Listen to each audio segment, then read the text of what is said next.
Nagpur highway ಮೇಲೆ ತ್ರಯಂಬಕೇಶ್ವರ ರೂಟಲ್ಲಿ ಹೋಗ್ತಾ ಇದ್ವಿ. ರೋಡು ಬ್ಯೂಟಿಫುಲ್ ಆಗಿದೆ, ಅದ್ಭುತವಾಗಿದೆ, ಇಷ್ಟು ಅಗಲಾಗಿದೆ ನೋಡಿ, ತುಂಬಾನೇ ಚೆನ್ನಾಗಿದೆ. ಬೆಟ್ಟಗಳ ನಡುವೆ ಜ್ಯೋತಿರ್ಲಿಂಗ.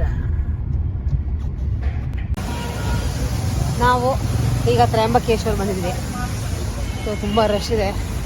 ಸ್ವಲ್ಪ ದೂರದಲ್ಲಿ ಪಾರ್ಕ್ ಮಾಡಿ ಸುಮಾರು ಒಂದು 500 ಮೀಟರ್ ನಡಿಬೇಕು. ಇದು ಬಂದು ನೋಡಿ ಬೆಟ್ಟ, ಸ್ವಲ್ಪ ಬಿಸಿಲಿದೆ. ಈಗ ಸುಮಾರು 2 ಗಂಟೆ. ಬ್ರಹ್ಮಗಿರಿ ಬೆಟ್ಟದ ತಪ್ಪಲಲ್ಲಿ ತ್ರಯಂಬಕೇಶ್ವರ ಜ್ಯೋತಿರ್ಲಿಂಗ.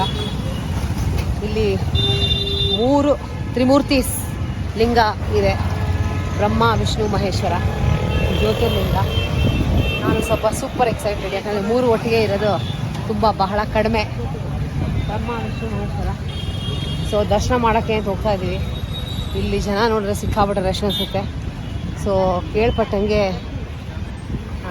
ಸ್ವಲ್ಪ ಕ್ಯೂ ಅಲ್ಲಿ ನಿಲ್ಲಬೇಕು ಅಂತ ಕೇಳ್ಪಟ್ಟಿದ್ವಿ. ಬನ್ನಿ ಒಳಗಡೆ ಹೋಗಿ ನೋಡೋಣ. ಸಾಧ್ಯವಾದರೆ ಒಳಗಡೆ ತೋರಿಸ್ತೀವಿ. ಮೊಬೈಲ್ ಬಿಡ್ತಾರೋ ಇಲ್ವೋ ಗೊತ್ತಿಲ್ಲ. ಸೊ ಚಾನ್ಸ್ ಇದ್ದರೆ ದೇವ್ರ ದರ್ಶನ ಮಾಡ್ಸೋಣ ಬನ್ನಿ.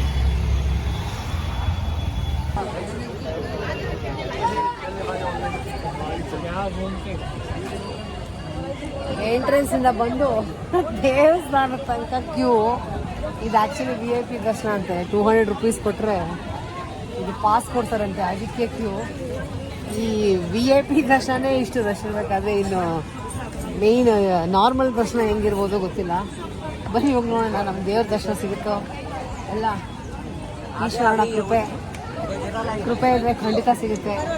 ಇಷ್ಟು ದೂರ ಬಂದಿದ್ದೀವಿ, ನೋಡೋಣ ಬನ್ನಿ.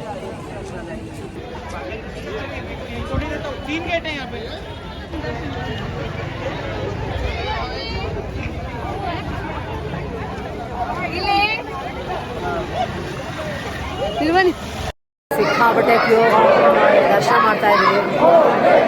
ಎಷ್ಟೊತ್ತಿಗೆ ಸಿಗುತ್ತೋ ಹೋಗ್ತಾ ಇದ್ದೀವಿ.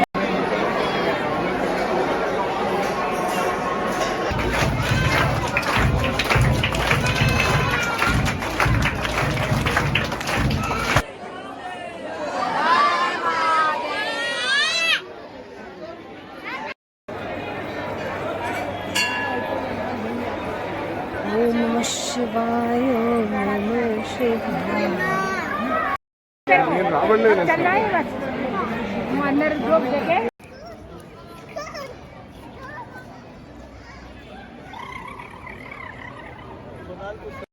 ಇಲ್ಲಿ ಮೀನುಗಳಿವೆ, ತುಂಬ ದೊಡ್ಡದಾಗಿದೆ.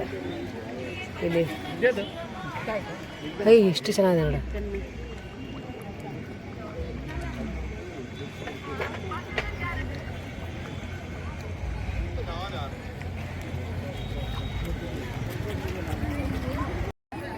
ಎರಡನೇ ಸಲ ಮತ್ತೆ ದರ್ಶನ ಬಂದ್ವಿ. ಒಳ್ಳೆ ದರ್ಶನ ಆಯಿತು, ಆದರೆ ಸಿಕ್ಕಾಬಟ್ಟೆ ರಶ್ಶು. ಸುಮಾರು 3 ಗಂಟೆ ಕಾದ್ವಿ. ಬಟ್ ಒಳ್ಳೆ ಜಾಗ ತ್ರಯಂಬಕೇಶ್ವರ.